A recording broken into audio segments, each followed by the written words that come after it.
And here to react is counselor to President Trump, Alina Habba. Great to have you with us, counselor. My sister, if I could personalize this, a fairly outstanding junior amateur athlete. And so this is a topic that is near and dear to me and I think to millions of Americans. When the president responded to the governor saying, yeah, we'll see you in court, what'd you think of that? I mean, I was his lawyer, as we know, so it was really, I mean, is there anybody who's more savage? Can we just say it like it is? He's just so, he knocked her right down. I mean, she was trying to rebel, and she didn't know what she was talking about, and she goes, we will comply with the law. I made the law. I told you what it is, and this is the mandate. And more importantly, it's really not President Trump. It's what America wanted and voted for. So when you see this, honestly, this exchange is exactly why he won. This is exactly why he won. It could not have been summarized better. Yeah, it's definitely like 10% of the people agree with her and 90% with Donald Trump on just the sensibility of this and just defending our girls. People are just sick of this small minority bullying their way into women's sports. Here was her response, Alina. She went on to give a statement that said, in America, the president is neither a king nor a dictator, as much as this one tries to act like it. And it is the rule of law that prevents him from being so. But do not be misled. This is not just about who can compete on the athletic field. This is about whether a president can force compliance with his will. Without regard for the rule of law that governs our nation, I believe he cannot. Your response to that?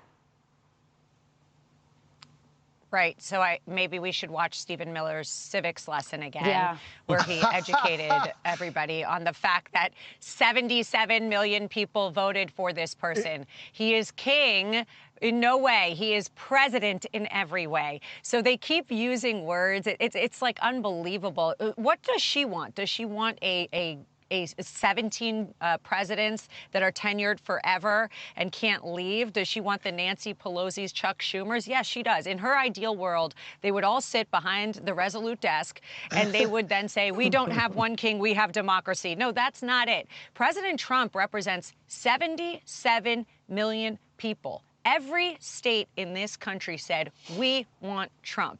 And then he went out and did exactly what we said at rallies, exactly what we campaigned on, and the panic is real. It's real, and it's quite honestly quite enjoyable to watch. I mean, we're winning in court. Their attacks on Elon, it's all desperation, and it's going nowhere. I love, Alina, that you mentioned that civics lesson by Stephen Miller. I went right to that as well. And it's funny, the governor says in her statement, she's talking about compliance when it's pretty clear what she wants to participate in is what I call malfeasant compliance, malicious compliance. But it's not clear she has legal standing even to make this lawsuit. We'll see where that goes. Before we run out of time, though, I do want to get to Attorney General Pam Bondi is now vowing to release the bombshell Jeffrey Epstein documents. She says it's sitting on her desk. Here's a little bit of what she had to say. Listen.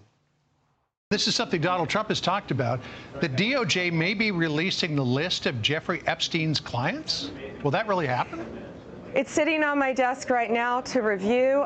That's been a directive by President Trump. I'm reviewing that. I'm reviewing JFK files, MLK files. That's all in the process of being reviewed because that was done at the directive of the president from all of these agencies. So have you seen anything that you said, oh my gosh? Not yet. Alina, do you have any insight on what's coming? Transparency. Transparency is coming. You know, we had a lot of defiance, I think is the word you were looking for, from the radical left, and that's because they would have rather us kept quiet. They didn't want to expose the funding that they were getting through NGOs, through USAID, and now they're going to panic because they don't want anybody to know who was on Epstein's Island, who was a pedo, and who is probably still sitting in D.C. And the reality of the situation is this: there will be accountability, and America deserves it. We needed to know what the drones are. We needed to know that we were okay. We need to know about Epstein's Island. We want to know about JFK. The days of American government hiding from American people are over. We need transparency. We have done that, and we will continue to do so. I'm excited for Pam and now Cash to get in there and clean up our mess. Well, Alina, you talked about January 6th, too. Yeah, absolutely. Want to see what's behind January 6th as well. You talked about panic before when she said she had the file on her desk. I think there's a lot of people in panic now, but I think you're absolutely right, Alina. This is how you restore trust in government. With transparency and with these secrets that don't need to be secrets, the American people need to know. Alina, it's so great to have you on as always. Thanks, Rachel. Thanks, you guys. got it.